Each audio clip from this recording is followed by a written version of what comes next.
here, and welcome to the next episode of the Backstory on Marketing and AI. And if you haven't already done so, please visit prorelevant.com and sign up for all of these episodes and podcasts. As you know, I am the author of the upcoming book, The AI Marketing Machine, and you can find out more information on this at marketingmachine.prorelevant.com. Today, I'm interviewing Anthony Franco, and he is a master of all things marketing and entrepreneurialism and helping entrepreneurs really do a great job at driving their business. So let me tell you a little bit about Anthony. He's founded 7 companies with 6 successful exits, including two publicly traded firms. He was an early contributor to AI First Principles after collaborating with leading AI orchestration experts. Having consulted for 40% of the Fortune 100, he hosts the How to Founder podcast and specializes in practical AI implementation. Wow, what a great background. Anthony, it's so good to have you today. Welcome. I just heard that intro and thought everybody's thinking to themselves, "Wait, what does he do?" like like it has no focus. Yeah, so fantastic. So great to have you. So tell us, so what is your backstory on AI and marketing? Well, I mean, I'm a serial entrepreneur. Started and exited 6 businesses, and over the last 5 years, as I've been helping, thinking about what my next venture is going to be, and helping other founders launch theirs.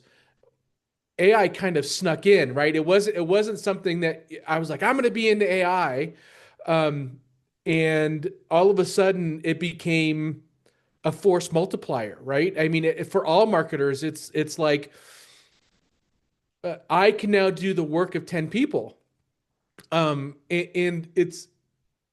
it's invigorating because I like to execute. Strategy is great, but I like to actually build stuff. And whether that's product or actually campaigns or copy or marketing ideas, I can now iterate so much faster than was ever possible before.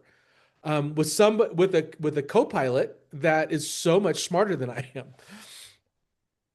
Yeah, that's the scary part is that they are so much smarter. And, with ChatGPT 5 now coming out, I mean, now they're even smarter, and it's definitely a scary thing. And to your point, I used to be an engineer and went over to the dark side and now in marketing. And my background is I like to create stuff. I can think of all these great product ideas and want to create stuff. And sometimes in marketing, and marketing consulting and analytics is what we produce are reports or paper reports and Yes, or PowerPoints, and we're not, so to speak, creating, a thing that somebody can see on the shelf. It's kind of weird. I Yeah, agree. I 100% yeah, agree. absolutely. So now, one of the challenges that you have with AI is that, a lot of companies, especially the larger you get, you have all these processes out there, and you got things that seem to be working. And some of those processes are great, you got to have them, and some of them are really bad. And what AI can do is it can automate the good processes, but even worse, it can automate the bad processes and make them faster. And this Right. may be, You're and so tell exactly us a right. little bit, yeah, tell us a little bit about that. Yeah, so there's an open source project that I'm contributing to. Think of me as like the journalist on the open source project. It's called AI First Principles, and that's really what those principles are designed to address. It's like AI can help you automate, but do you want to automate the bad stuff, like like the bad processes? And in marketing, it's really funny. So you mentioned things that it's helping do certain things and making other things more convoluted, but we still have some things to solve within marketing that have not been solved that I hope somebody comes up with an AI fix. For example, attribution. Attribution is still a nightmare for marketers, even in big organizations that have huge budgets. You spend a dollar here and you don't know, you're not sure if that dollar actually results in a conversion or true brand awareness. And um, so you can certainly automate and make your ad dollars more efficient with AI. But what I really want to see is the bigger platform players um, help marketers um, understand the value of the dollars that they're putting in a lot better and connecting the dots. Yeah, that's funny because that is what we do, and as my business is all about connecting those dots between marketing and conversion and sales and profit and brand awareness or brand It's value. difficult, right? It's neck. Yeah, They make it really difficult. yeah, yeah, and but one of the things that's fascinating is the is those those processes that go behind there, and getting that wrong. I've seen it. I remember we were doing a project over in Malaysia of all places, and I remember the one of the market research persons. He was a mid-level person, and he says, "Guy, I just can't believe that we shouldn't be doing TV in this way."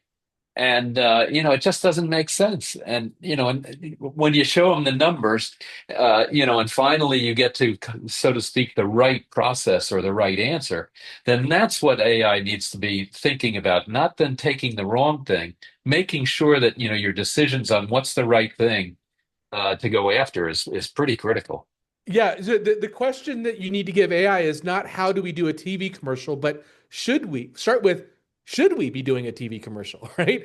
What should our strategy be? And then more importantly, AI has everything, every single AI model out there has a bias to be agreeable. And you have to train it with your conversation with it to be the critic and tell you the things you may not necessarily want to hear.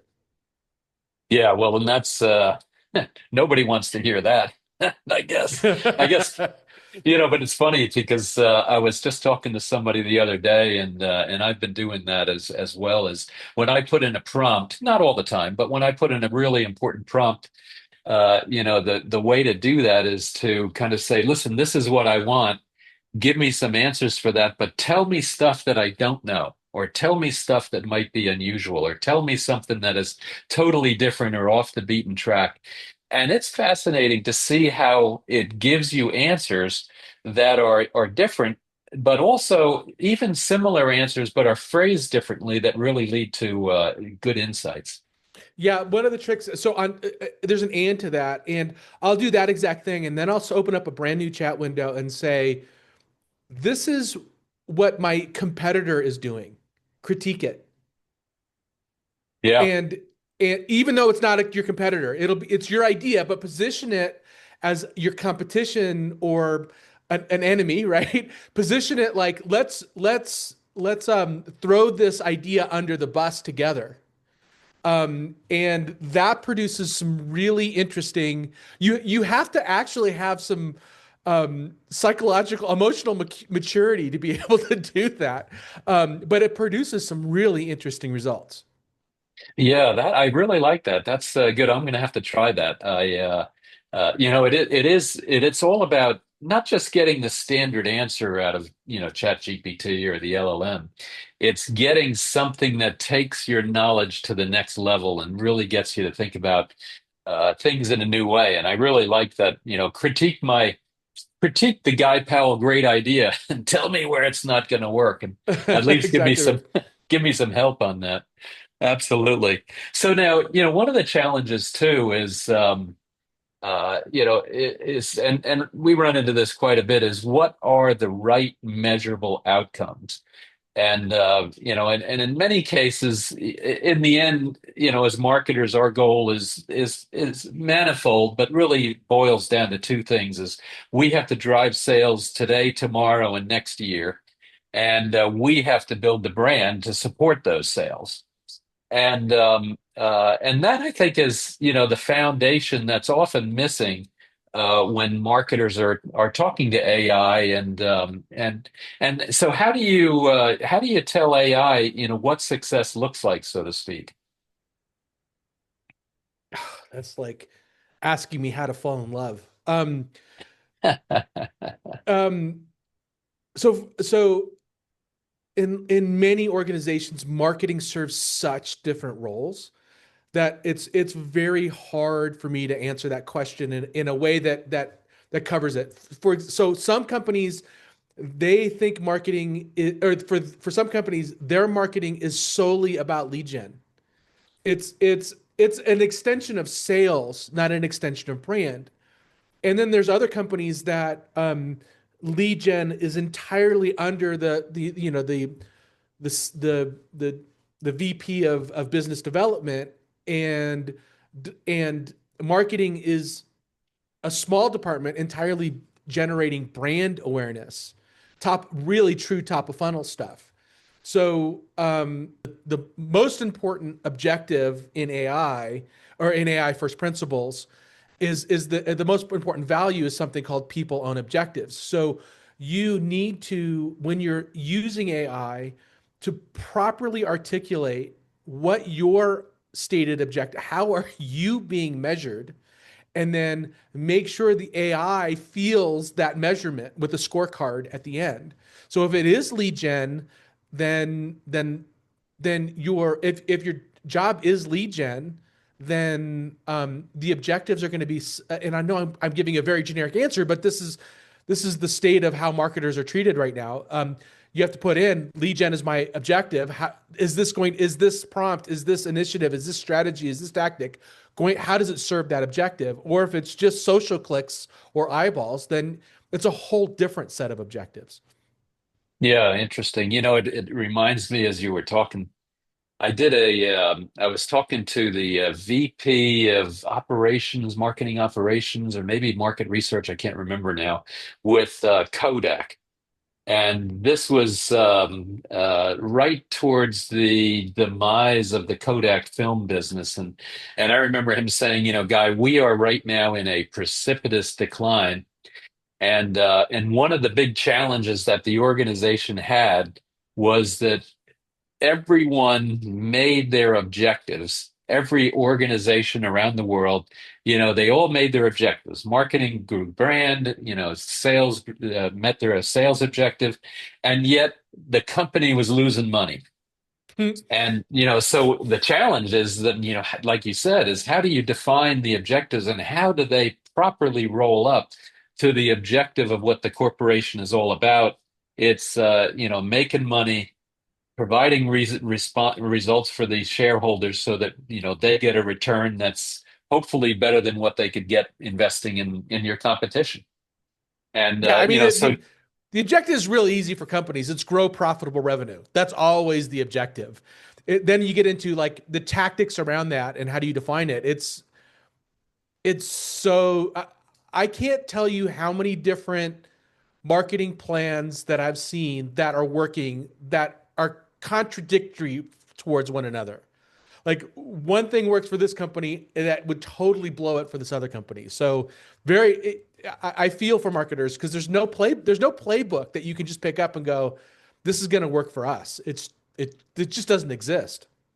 yeah, yeah, and I think that's especially the case now. You focus in on entrepreneurs, and I think that's especially true for entrepreneurs that are, they've got a great idea, they've got a great product, it's ready to sell, and how do you get that, that message out that you exist, and it's not just build it, they will come. It's how do you tell the people so that when they come, they're going to want to buy what you've got.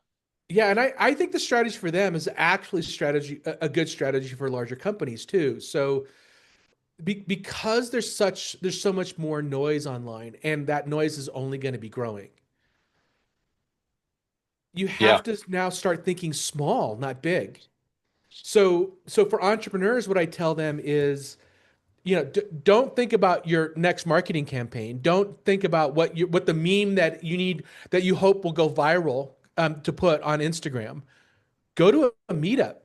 Go talk to 10 founders. Go make your first 10 sales outside of the digital world. Go learn on what messages actually resonate with them. Um, and then once you get your first 10, go get 20, then go get 40. Once you can repeat that personally, hand to hand combat, now you can start crafting a formula to do it on and by the way, that generates revenue, which gives you time to get it right online. So I do think that small is the new big, and figuring out a strategy to go niche in very credible personal ways will will be something that AI helps marketers with, but it's not going to take it's the reason why AI is not going to replace our jobs, right? Instead of marketers generating new copy and new channels, maybe they just need to have more marketers go out and do that hand-to-hand combat. Um, which now becomes, are they marketers or are they salespeople? But it's I think it's the only thing that's really going to work long term. Yeah, I can't agree with you more. The marketers that have not spoken to a customer are, they just don't have that firsthand experience of what's going on in the mind of who they're trying to talk to and who they're trying to get to convert or switch to or whatever it is, retain them. And Yeah, your personas are not doing you any good. They're just not doing you any good. yeah. And but that firsthand experience, once you've gathered that and really get that, that knowledge, it makes such a difference in how marketers can do their jobs and really add value to the company. For Um, marketers, I would challenge them to think about, if you're in charge of running the factory, you're not marketer, but you're in charge of the operations of the factory, and you're not walking the factory floor on a regular basis. You're failing at your job. And marketers need to take that same mentality. yeah, yeah, yeah, absolutely, absolutely. So now you talk about the complexity paradox. It's kind of fascinating. I'm not going to steal your thunder. Tell us what that is, and maybe if you had a couple of real world examples for that, that'd be great. Yeah, so it comes from the complexity paradox comes from something called the Chesterton's fence paradox, and essentially what Chesterton's fence is it's a metaphor that says if you come across a fence that goes across, so you buy a property and that property has a road going through it, and there's a gate that sits on that road that prevents somebody from going from one side of the road to the other. But they can drive around it. There's no fence on the other on the side of it. You can drive around it. Your immediate thought would be to remove that gate. Like, why is it there? It doesn't make any sense. Let's remove it. The paradox is somebody put it there for a reason. Shouldn't you understand why it exists first before you rip it out? And that's really kind of boils down what the complexity paradox comes from. It's this notion that your first instinct speaking as a software engineer myself, my first instinct is when somebody asks me to used to ask, I don't write code anymore, but when they used to ask me to refactor code or improve a system that somebody else built, you look at it and you're like, this is a mess. It's going to take me so much less time to rebuild it. And um, although that may be true, it's a mess for a reason. The complexity exists there for a reason. And there's necessary complexity, which gives your business a competitive advantage that you should really understand before you rip it out. And if you can understand why complexity exists and then make a determination of is it necessary and unnecessary, you rip the unnecessary stuff out and bolster and support and grow the necessary stuff. Yeah, it's funny. I've written code, as well. It sounds like both of us have a very sordid past.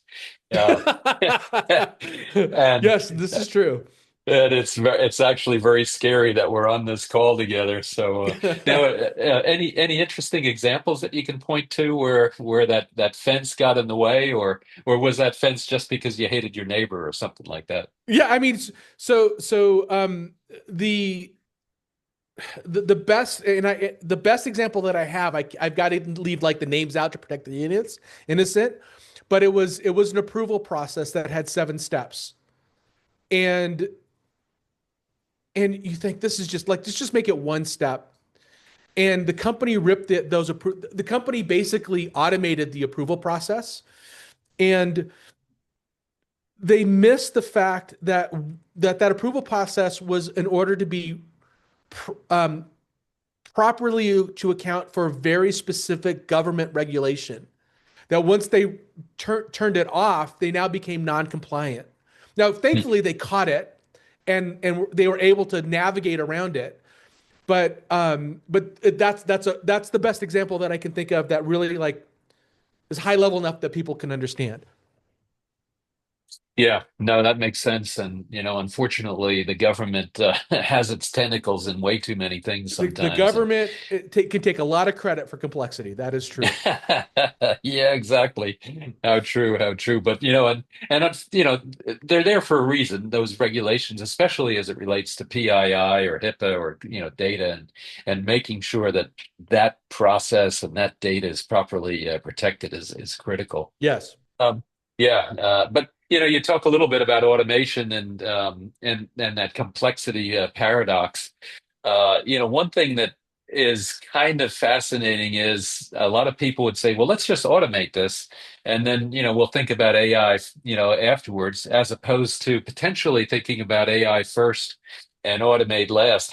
Which way would you recommend, and tell us a little bit about some thoughts there.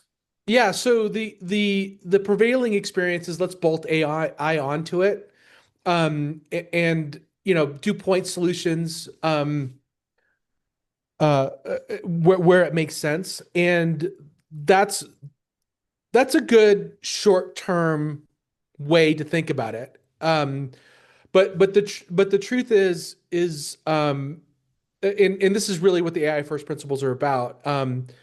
Is the fact that you have to understand how everything works in order to understand necessary and unnecessary complexity, and then earn your right to rebuild. So do those incremental steps and add a piece of AI here and add an automation here to make incremental improvements until you really understand the structure and how you can make you have proven that you can make incremental improvements to the point where now you can prove that you understand how everything works.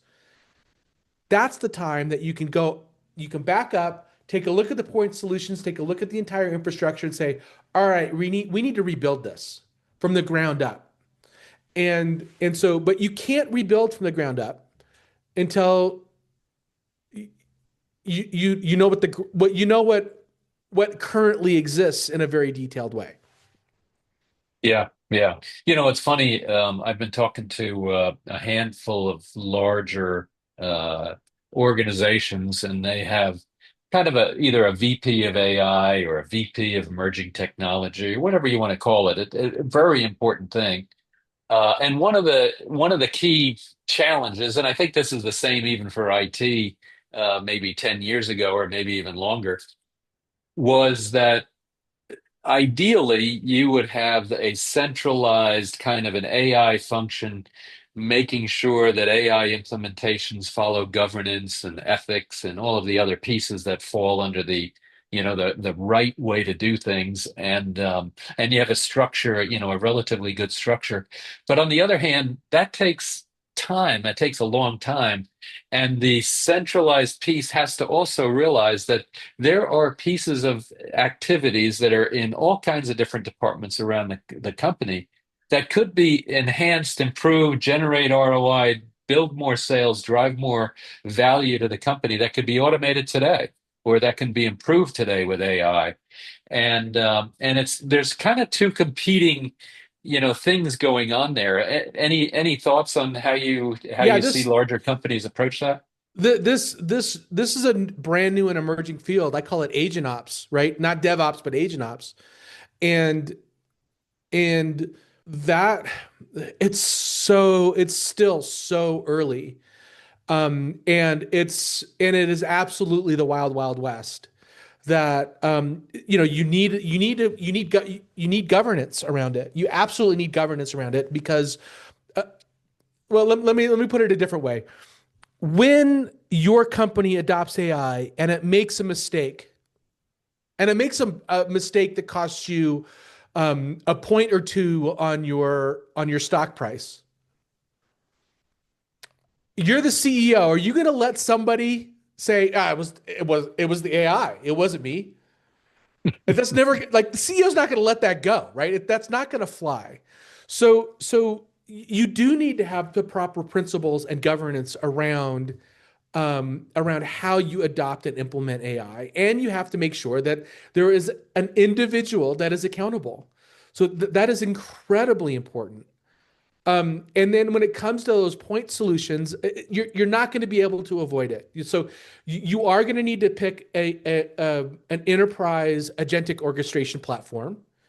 Um, and you're going to likely need to build your own agents and on an agent runtime within an enterprise.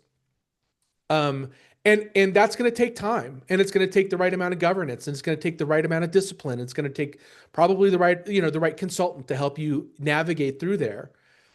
And in the meantime, it's perfectly fine to adopt, something like Copilot to do some marketing copy rewrites, as long as there's a human being there's a human in the loop, that's making sure that what is getting done is audited before it goes out. Yeah. And that human in the loop, especially today, where you're kind of on this frontier where stuff could get out unless it's really controlled. And I think, that control in the end, if I'm driving my Tesla and I let Tesla take over, even though I'm sitting in the driver's seat, if that car has an accident, I'm still responsible. So because I'm still It's a great responsible, analogy. I can't let it just drive on its own and make a mistake somewhere. I still have to every once in a while take over the wheel.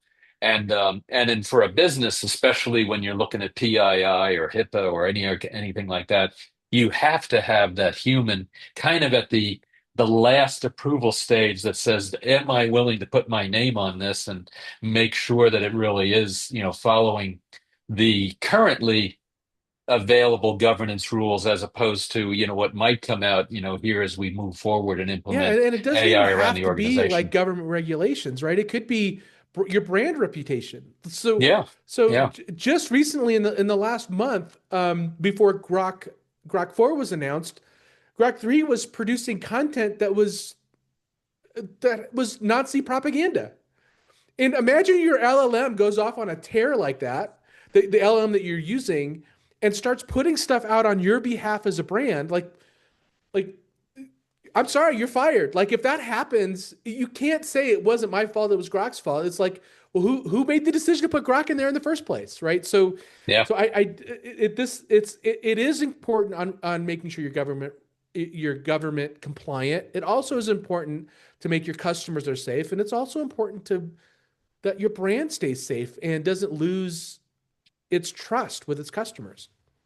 Yeah, yeah, absolutely, and that is so critical. Anthony, I'd love to keep going, but that's a great point to kind of end the conversation. But I do have one last question, and that is, Adweek just put out an article and basically said that entry level and junior level marketer, the level of employment is actually going down. And so, what advice would you give an up and coming new marketer as they want to get into marketing and be successful at getting that first job out of college, or even getting that second job as they're now competing against AI in the marketplace? Yeah, the issue is, so this is a one of the trends that's happening, not just in marketing, but just like in the legal profession, legal first year legal out of school legal folks, I forget what they're called, associates, are not being hired because AI is taking their job. And marketers are kind of the same way. Like it's tough. AI is really strong. Well, AI was trained, like the most pervasive data set on the planet is marketing online. And that's what LLMs are trained on. So of course they're going to be good at producing professional looking copy. So I have a lot of empathy for marketers right now because it was always a tough space to break in, but now it's gotten even tougher because you have machines doing a lot of the work. Um, my my best piece of advice would be get entrepreneurial. So go start a side hustle. Go prove.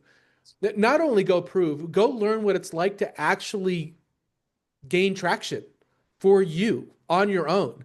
Go pick a product. Go pick a company that's a startup that you can get a little bit of sweat equity for and help them do marketing, and help them gain traction. Know what it really looks like in order to gain traction with little to no budget.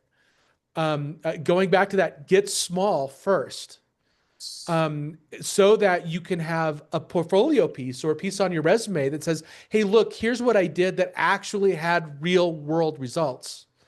And you will rise above the rest that are just trying to get that intern job or that entry level job right out of college. I think those jobs are going to be very difficult to get, if not next to impossible shortly. Yeah. And and it is a fight. And to your point, it's you're fighting against for that job. You're fighting against something, someone, so to speak, that's been trained on everything. You've only been trained on 4 years of whatever could be done in those 4 years, and versus something that's got all of that. And I think you're right. I like that where go out and be entrepreneurial. In the end, that is what's going to add value on when you get to that first job is be entrepreneurial. Show that you can drive revenue, and people are going to be or hiring managers are going to be a lot more inclined to put you in the final position to take that job as opposed to tossing that resume aside. That's exactly right. So many CEOs have been burned by marketers that say they can do stuff but never actually do show results. So they're looking for proof. If you have proof, you're golden. Yeah, yeah, absolutely. Well, Anthony, thank you so much. Really glad that you were able to participate in our podcast today and some great answers and great thoughts. And now, where can folks learn more about you and your company and what you do? Yeah, so my podcast is just howtofounder.com. And you can connect with me on LinkedIn right from that channel, or subscribe to the podcast.